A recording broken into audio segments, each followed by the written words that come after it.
आपको जो major changes हैं पिछले साल की रिक्रूटमेंट प्रक्रिया के और इस साल जो हम नई प्रक्रिया लेके आ रहे हैं उसके बारे में अगले 10 से 15 मिनट में थोड़ा विस्तार पूर्वक बताऊंगा। सबसे पहले पिछले साल की रैलीज़ जो हैं उसमें हम, जैसा कि डीडीजी ऑलरेडी कवर कर चुके हैं, कि जो बच्चा था वो पहले दौड़ने आता था रैली ग्राउंड में और उसकी लास्ट स्टेज होती थी रिटन एग्ज़ाम। इस बार हमने उसको वाइसा वर्सा कर दिया है। अब सबसे पहले वो रिटन एग्ज़ाम देगा और उसके बाद में ही जो सिलेक्टेड कैंडिडेट्स होंगे उनको बुलाया जाएगा दौड़ के लिए। तो जो फेज़ 1 है, रैली को अब 2 फेजेज़ में बांटा गया है, फेज़ 1 और फेज़ 2। फेज़ 1 में जो पहली प्रक्रिया है वो रिक्रूटमेंट नोटिफिकेशन है, जो हम ऑलरेडी 15 तारीख को जॉइन इंडियन आर्मी वेबसाइट पर डाल चुके हैं।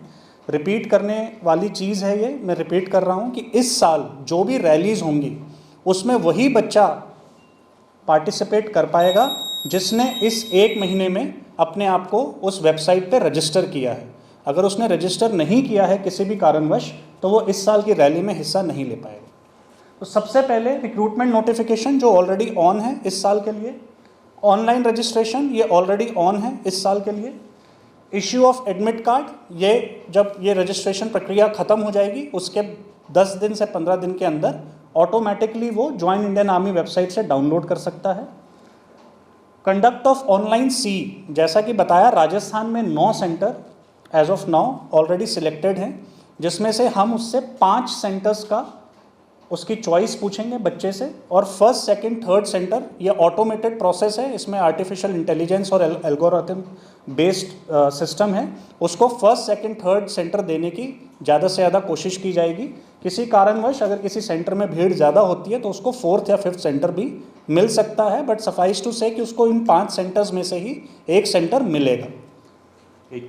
मैं आपको जानकारी देना चाहूँगा कि हमारे जो 9 सेंटर बनाए गए हैं, एक तो ये पूरे राजस्थान का इलाका कवर करते हैं। इसके अलावा इसमें जो ये ऑनलाइन एग्ज़ाम की प्रक्रिया है ये 10 दिन तक चलेगी। अभी टेंटेटिवली जो डेट्स दिए गए हैं वो 12 अप्रैल से 25 अप्रैल तक हैं। इसमें हर दिन 3 शिफ्ट होंगे। तो इन एग्ज़ाम सेंटर्स की जो टोटल कैपेसिटी है वो 5 लाख से अधिक है। पिछले साल जो कैंडिडेट्स हमारे पास आए थे उनकी संख्या करीब 2 लाख थी, उससे दुगनी से भी ज़्यादा कैपेसिटी हमने जनरेट करके रखी है ताकि कोई भी कैंडिडेट एग्जाम देना चाहता है वो आराम से एग्जाम दे सके। Capacity of examination centres is much more than required. Conduct of online सी, अगर आप अभी देखेंगे कि इस भर्ती प्रक्रिया में इस साल से जो हम चेंज ला रहे हैं उसमें सबसे इम्पॉर्टेंट पॉइंट है कि अब सबसे पहला स्टेप जो है वो लिखित परीक्षा है। जो 9 सेंटर्स में से जो भी 5 सेंटर उसने बच्चे ने मांगे हैं उसमें से उसको एक सेंटर आवंटित किया जाएगा, जिसकी जानकारी वो ऑटोमेटिकली अब जॉइन इंडियन आर्मी वेबसाइट से लेगा, जिसमें तारीख, टाइम और उस सेंटर का एड्रेस जो उसको अलॉट किया गया है उसको दी जाएगी और बेस्ड ऑन दैट वो उस पर्टिकुलर तारीख में उस सेंटर जाके और अपना एग्ज़ाम आराम से दे सकता है, जो कि कंप्यूटर बेस्ड होगा।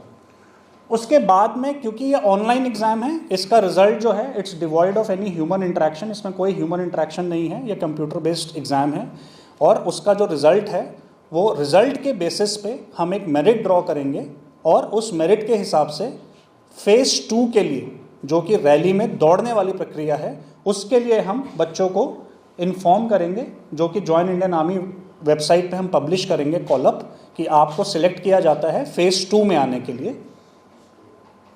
फेज़ 2 में जब वो बच्चा अब आएगा तो वो अपना आधार कार्ड और उसका बायोमेट्रिक वेरिफिकेशन, जो कि मोस्टली थंब स्कैन होता है, उस स्कैनर के साथ और उसके आधार कार्ड के साथ उसकी आइडेंटिटी को हम प्रूफ करेंगे कि ये वही बच्चा है जो कि रैली ग्राउंड में दिए हुए समय और दिए हुए दिन पे आएगा। बाकी की प्रक्रिया अगर आप देखेंगे ये ऑलमोस्ट सेम ही है जो पहले होती थी। जब वो एक बार रैली ग्राउंड पहुंच गया तो सारे टेस्ट वही हैं, उसमें कोई भी बदलाव नहीं किया गया है। पहले वो अपना फिजिकल टेस्ट देता है, फिजिकल टेस्ट देने के बाद उसका फिजिकल मेजरमेंट टेस्ट होता है, उसके बाद में उसका मेडिकल एग्जामिनेशन होता है और मेडिकल एग्जामिनेशन होने के बाद जिन बच्चों को फिट पाया जाता है उनकी एक मेरिट ड्रॉ की जाती है। अब 2 मेरिट ड्रॉ की जा रही हैं इस बार। एक फर्स्ट मेरिट है उसकी ऑनलाइन सी की और सेकंड मेरिट है उसकी जो फिजिकल टेस्ट में उसने अपना परफॉर्मेंस दिया है, उसकी सेकंड मेरिट है। Based on these two merits, इन दोनों मेरिट के आधार पे हम जो सक्सेसफुल कैंडिडेट्स होंगे जो, और हमारे पास कितनी वैकेंसीज हैं इसके हिसाब से हम जो सक्सेसफुल कैंडिडेट्स होंगे उनका result join Indian Army website पे पब्लिश कर देंगे। ये एक बड़ा क्विक आपके लिए मैंने बनाया है कि पिछले स्कीम में और इस स्कीम में क्या फ़र्क था। तो बेसिकली आप देखेंगे रैली नोटिफिकेशन सेम है, यहाँ पे वो रैली में दौड़ने आता था, physical test, measurement test, medical test और लास्ट में कॉमन एंट्रेंस देता था। हाउएवर अब जो हम नई स्कीम ला रहे हैं उसमें ऑनलाइन सी पहले है जो कि यहाँ पे होती थी, और उसके बाद में सारे ये जो running test, physical test, measurement test, ये सारी चीज़ें तकरीबन सेम हैं। मेडिकल टेस्ट उसका जैसे ही होता है और वो फिट होता है, हम मेरिट ड्रॉ करेंगे और जो सक्सेसफुल कैंडिडेट्स होंगे उनको हम उसके जो भी रेजिमेंटल सेंटर्स अलॉट हुए हैं उन रेजिमेंटल सेंटर्स में डिस्पैच कर देंगे ताकि वो अपनी ट्रेनिंग को शुरू कर सकें। एक्शंस अगर आप देखेंगे broadly, uploading of rally notification जो हो चुकी है, विंडो फॉर अप्लाइंग सेम है, 1 महीना पहले भी देते थे, 1 महीना इस बार भी है। Conduct of online CE result, rally schedule including medical review, documentation, dispatch and commencement of training, ये ब्रॉड एक्शंस हैं जो इस साल होने वाले हैं। सबसे इंपॉर्टेंट चीज़ वही है कि जो बच्चा रजिस्टर नहीं करेगा वो बच्चा इस साल रैली नहीं देख पाएगा। एक चीज़ मैं आप लोगों को और बताना चाहूँगा कि ऑनलाइन सी होने के बाद जो कैंडिडेट सेलेक्ट किए जाएंगे, जैसे मैंने बताया था कि एग्ज़ाम के बाद चयनित अभ्यर्थियों को रैली के लिए बुलाया जाएगा। ये रिक्रूटिंग ईयर जो होता है 1 अप्रैल से 31 मार्च तक का होता है। इस दौरान जो ट्रेनिंग चलती है वो 2 बैचेस में चलती है। पहला बैच इज 1 अक्टूबर, यस, 1 अक्टूबर, और दूसरा बैच 1 अप्रैल को स्टार्ट होता है, 1 मार्च 1 अप्रैल को स्टार्ट होता है। तो इसी आधार से जो है भर्ती की प्रक्रिया को शुरू किया जाता है। आप में से अभी कुछ सोच रहे होंगे कि जब हमने अभी इसकी पूरी जानकारी फैली नहीं है तो इतना जल्दी नोटिफिकेशन क्यों जारी कर दिया। उसका कारण यही है कि ट्रेनिंग अगर 1 अक्टूबर को स्टार्ट होनी है तो भर्ती की प्रक्रिया उसी हिसाब से समयबद्ध तरीके से शुरू होनी थी, और इसीलिए ये नोटिफिकेशन इस समय में जारी किया गया है। अभी जो ये 2 बैचेस हैं इसके कारण क्या होगा, कुछ कैंडिडेट अभ्यर्थी जो अभी सी क्लियर कर जाएंगे वो पहले बैच में जाएंगे, कुछ कैंडिडेट सेकंड बैच में जाएंगे। इनका निर्धारण हम अपनी रैलीज के आधार पे करेंगे। जैसे मैंने आपको बताया हमारे पास 5 भर्ती कार्यालय हैं अलग अलग स्थान पे राजस्थान में। इनमें से कुछ भर्ती कार्यालय अपनी रैली पहले जो बैच है उसके लिए करेंगे, और बाकी जो बचे हुए भर्ती कार्यालय हैं उनकी रैली सेकंड बैच के लिए की जाएगी। तो ये रैली का जो पीरियड है, ये पहली रैलीज जो होंगी 2 या 3 रैली, ये जो है जून से लेके सितंबर तक के बीच में की जाएंगी, ताकि अक्टूबर के लिए जो ट्रेनिंग स्टार्ट होनी है हम अपने कैंडिडेट्स को समय से भेज सकें। उसके बाद जो नेक्स्ट बैच 1 अप्रैल को स्टार्ट होना है उसके लिए जो रैली होंगी बची हुई वो नवंबर से लेके फरवरी के बीच में हम करेंगे, ताकि उनका चयन के बाद उनको समय से सेकंड डिस्पैच और सेकंड ट्रेनिंग स्टार्ट होने से पहले भेजा जा सके। जो कैटेगरीज हैं भर्ती की इस साल, उसमें भी एक बदलाव किया गया है जो मैं आपको बताना चाहूँगा। पहले जो टेक्निकल एंट्री होती थी वो 12th पास से होती थी। जो 12वीं पास होते थे बच्चे वही एलिजिबल होते थे अपीयर करने को। हाउएवर हमने ये देखा कि जो 12वीं पास बच्चे हैं जब वो अपनी ITI या जो डिप्लोमा करते हैं तब तक वो ऑलमोस्ट उस साल पहुंच जाते हैं जो कि आखिरी साल होता है उनका भर्ती देखने के लिए। तो उस वजह से हमने इस बार टेक्निकल एंट्री में एक बदलाव किया है, और ज़्यादा से ज़्यादा बच्चों को टेक्निकल एंट्री में हम ले सकें उसके लिए हमने 10वीं, अगर आप देखेंगे 10th पास इस बार हमने कर दिया है। 10th सिंपल पास जो है वो बेसिक एलिजिबिलिटी क्राइटेरिया रखी है, ताकि जो है मैक्सिमम बच्चे इस भर्ती का फ़ायदा ले सकें। बाकी एक और चीज़ मैं यहाँ पे बताना चाहूँगा कि पिछले साल जो भर्ती थी उसमें हमने 2 साल का वेवर दिया था, क्योंकि कोरोना और उसकी वजह से 2 साल बच्चे भर्ती नहीं देख पाए थे। वो वेवर अब नहीं है। अब जो एज प्रोफाइल है वो वही है जो पहले होता था। फॉर एग्जांपल GD सोल्जर जो है वो पहले 17.5 से 21 होता था, वो इस साल भी 17.5 से 21 ही है। तो ये एक चेंज है मेजर। बाकी सारी कैटेगरीज की डिटेल्स यहाँ पे हैं, आपको किसी को भी डिटेल्स चाहिए हो वो हम आपको प्रोवाइड कर देंगे, और ये जॉइन इंडियन आर्मी वेबसाइट पे आप देख भी सकते हैं। गो बैक टेक्निकल का दिखे, अग्निवीर टेक्निकल।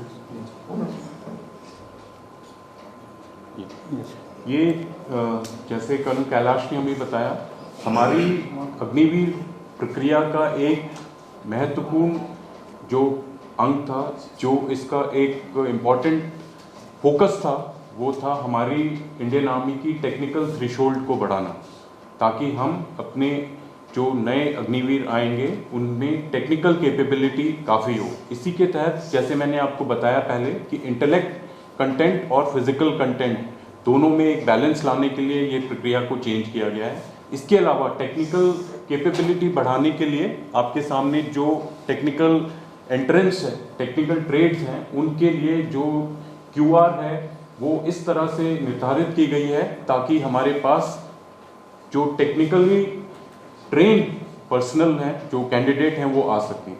ये टेक्निकली ट्रेन कैंडिडेट कौन से हैं? ये ITI कैंडिडेट्स हैं। हमने ये ऑब्जर्व किया कि ITI कैंडिडेट ज़्यादातर 12वीं के बाद जो 10वीं के बाद जो जाते हैं वो 3 साल का अगर डिप्लोमा कर रहे हैं तो वो ओवरेज हो जा रहे हैं। तो इसके लिए हमने जो है जो QR थी टेक्निकल की, आपने देखा था 10+2 थी, अब उसको हमने चेंज कर दिया है और 10 के बाद 3 साल का ITI डिप्लोमा वाले भर्ती में आ सकते हैं। तो उनके लिए 2 साल की छूट दी गई है, एजुकेशनल क्वालिफिकेशन की छूट दी गई है। 10+2 के बजाय 10th करके वो 3 साल का डिप्लोमा किया है तो भर्ती में आ सकते हैं। तो इस पूरी कार्रवाई का जो उद्देश्य है वो है हमारी टेक्निकल कैपेबिलिटी को बढ़ाना, जो हम चयन कर रहे हैं उसमें टेक्निकल थ्रेशोल्ड को बढ़ाना। और मेरी आप सबसे ये भी आग्रह है कि ये जानकारी कि टेक्निकल ITI कैंडिडेट्स को ज़्यादा से ज़्यादा हमने अपने इंडियन आर्मी में लाने के लिए सुविधा दी गई हैं, बोनस मार्क्स दिए गए हैं। आज की डेट में सबसे ज़्यादा बोनस मार्क्स रिटन परीक्षा में किसी को दिए गए हैं तो वो ITI क्वालिफाइड कैंडिडेट को दिए गए हैं, जो आपको कर्नल कैलाश आगे दिखाएंगे किस प्रकार से कैंडिडेट्स को बोनस मार्क्स प्रदान किए गए। जैसा कि DDG साहब ने बताया कि टेक्निकल लड़कों को ज़्यादा से ज़्यादा लेने के लिए, ताकि हमारे जो नए आर्म्स, एम्यूनिशन और नई तरह का इक्विपमेंट आ रहे हैं, ड्रोन्स आ रहे हैं, उस पर एक टेक्निकली क्वालिफाइड लड़का काम कर सके, हमने ITI से जो लड़के हैं उनको लुभाने के लिए एक बहुत अच्छा बोनस स्कीम रखा है ताकि ज़्यादा से ज़्यादा लड़के आएँ, जिसमें अगर वो 10+2 2 साल का कोर्स करता है ITI में, 10th प्लस है और 2 साल का ITI में कोर्स किया है तो 20 मार्क्स मिलेंगे उसे। अगर वो 10+2 से 3 साल का डिप्लोमा किया है तो 30 मार्क्स मिलेंगे। 12th पास है, 1 साल का ITI कोर्स किया है तो 30 मार्क्स मिलेंगे। 12वीं पास है, 2 साल का ITI कोर्स किया है तो 40 मार्क्स मिलेंगे। और 12th प्लस डिप्लोमा होल्डर, ये बेसिकली 3 साल एंड अबव वाले कोर्सेज हैं, उसको 50 मार्क्स मिलेंगे। तो आप एक तरह से देख सकते हैं कि जो बच्चे ITI से आएंगे उनको हम एक एडेड एडवांटेज दे रहे हैं इंडियन आर्मी में आने के लिए। इसके अलावा जो NCC के बच्चे हैं या जो कंप्यूटर क्वालिफाइड बच्चे हैं उनके लिए भी, जैसा कि ये बोनस मार्क्स मैंने आपको दिखाए हैं अलग अलग कैटेगरीज़ में, वो अलग अलग कैटेगरीज़ में बोनस मार्क्स हैं। इसकी डिटेल्ड जानकारी जॉइन इंडियन आर्मी वेबसाइट पे आप देख सकते हैं। ये पूरी जानकारी जो हमने नोटिफिकेशन इशू किया है उसके अंदर भी दी गई है कि क्या क्या बोनस मार्क्स का फ़ायदा हमारे अभ्यर्थी या कैंडिडेट उठा सकते हैं। जो स्पोर्ट्समैन हैं, जिन्होंने किसी भी लेवल पे रिप्रेजेंट किया है, स्टेट को, डिस्ट्रिक्ट को, नेशनल लेवल खेला है, उनके लिए भी ये बोनस मार्क्स जो हैं वो रखे गए हैं। और ये इनकी भी विस्तृत जानकारी जो है रैली नोटिफिकेशन पे as well as join Indian Army website पे अवेलेबल है। दैट इज अभी कर्नल पुष्पक जो हमारे जयपुर भर्ती कार्यालय के डायरेक्टर रिक्रूटिंग हैं, वो थोड़ी ही समय में जयपुर भर्ती कार्यालय से स्पेसिफिक जो पॉइंट हैं वो आपको